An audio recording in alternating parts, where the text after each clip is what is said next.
Hello, my name is Patty Hayes, and today I would like to talk to you about the school official exception of FERPA and how you can use FERPA's school official exception to safely share student data with your EdTech.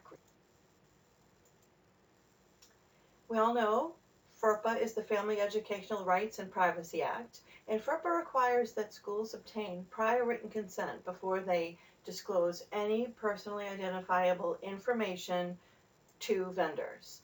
PI includes, among other things, a student's name, address, date of birth, any information that alone or in combination with other information could be used to identify the student. However, FERPA also allows a school official exception to the prior written consent rule. The school official exception allows sharing data with a school official who has a legitimate educational interest in the education record. The thing to keep in mind is that both of these terms, school official and legitimate educational interest, need to be defined in your annual FERPA disclosure. FERPA is for schools, not vendors. The school is responsible for protecting the student data, so how do we make sure that vendors assume that responsibility on our behalf? And the way that we do that is we get everything in writing. Vendors need to agree to assume that responsibility in writing. And we do this through privacy agreements or terms of service that very clearly spell out FERPA issues and what the vendor needs to do to be compliant with FERPA. Privacy agreements or terms of service should contain a complete definition of data, including metadata as well as PI, so that there's no confusion between you and the vendor about which data that you're talking about. They should explicitly state what the provider can and cannot do with the data, including preventing redisclosure. Vendors need to agree to only use the data for the intended purpose as stated in the agreement. They should specify that student data will not be used for any marketing or advertising purposes. They should require the provider to obtain consent before changing these terms that you have agreed to. The agreement should require that the vendor has procedural and technical security measures in place to protect your data.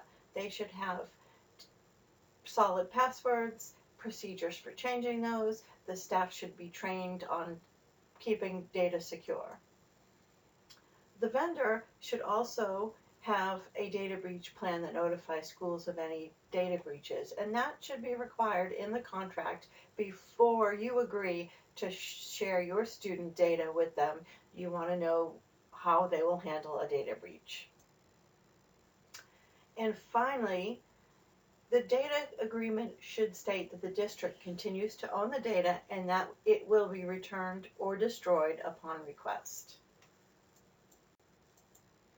So many states have been working on privacy agreements with EdTech vendors, and some of them have statewide contracts already in place. So some of this agreement work might already be done for you.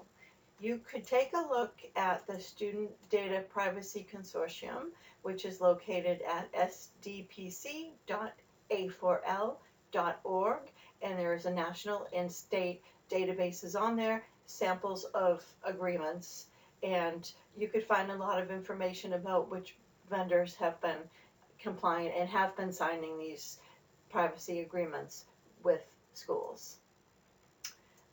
And for more information on terms of service, privacy agreements, or just any student privacy issues in general, you can go to studentprivacy.ed.gov, and they have model terms of service there that you can use as you're putting together your privacy agreements with your EdTech vendors in order to use the school official exception of FERPA.